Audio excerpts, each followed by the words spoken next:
menimbang bahwa oleh karena seluruh keberatan tim penasihat hukum terdakwa telah dipertimbangkan dinyatakan tidak dapat diterima, maka Majelis Hakim berpendapat surat dakwaan penuntut umum nomor DEK 88/24/12/2017 tanggal 6 Desember 2017 telah memenuhi ketentuan pasal 143 ayat 2 huruf A dan B KUHP, sehingga seluruh dakwaan tersebut sah menurut hukum dan dapat diterima sebagai dasar pemeriksaan perkara ini.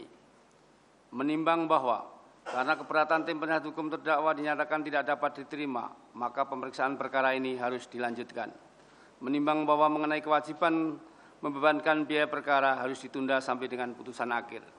Memperhatikan akan ketentuan pasal undang-undang khususnya pasal 143 ayat 2 huruf A dan B KUHP, pasal 156 Undang-Undang RI nomor 8 tahun 1981 tentang KUHP, serta ketentuan hukum lainnya yang bersangkutan dengan perkara ini, mengadili, menyatakan keberatan atau eksepsi tim penasihat hukum terdakwa Setia Novanto tidak dapat diterima, menyatakan surat dakwaan penuntut umum nomor DAK garis 88/24/12/2017 tanggal 6 Desember 2017 telah memenuhi syarat formil dan material sesuai dengan ketentuan pasal 143 ayat 2 huruf A dan B KUHP dan sah menurut hukum serta dapat diterima sebagai dasar pemeriksaan dalam perkara ini.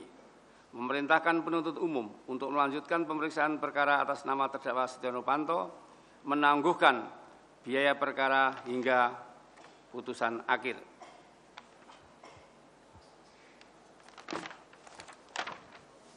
Demikian putusan ini diputuskan dalam rapat pemeriksaan Majelis Hakim Pengadilan Tindak Pidana Korupsi pada Pengadilan Negeri Jakarta Pusat pada Kamis 28 Desember 2017. Putusan mana diucapkan dalam sidang terbuka untuk umum pada hari ini Kamis tanggal 4 Januari 2018 oleh kami, Dr. Yanto, Sarjana Hukum Magister Hukum sebagai Ketua, Prangki Tambuwun, Sarjana Hukum Magister Hukum, Emilia Jaya Subagia, Sarjana Hukum Magister Hukum, Dr. Anwar, Sarjana Hukum Magister UUM, dan Ansori Saibuddin, Sarjana Hukum, masing-masing sebagai anggota, dibantu oleh Roma Silahaan, Sarjana Hukum, sebagai para pengerti dihadiri oleh penuntut umum dan tim kuasa hukum terdakwa serta terdakwa. Jadi demikian putusan selain ini, ya, bila mana saudara keberatan ada upaya hukum dan tentunya upaya hukum terhadap keberatan akan dikirim bersama-sama dengan pokok perkara. Selanjutnya untuk penuntut umum bahwa persidangan selanjutnya akan diagendakan 1 minggu 2 kali.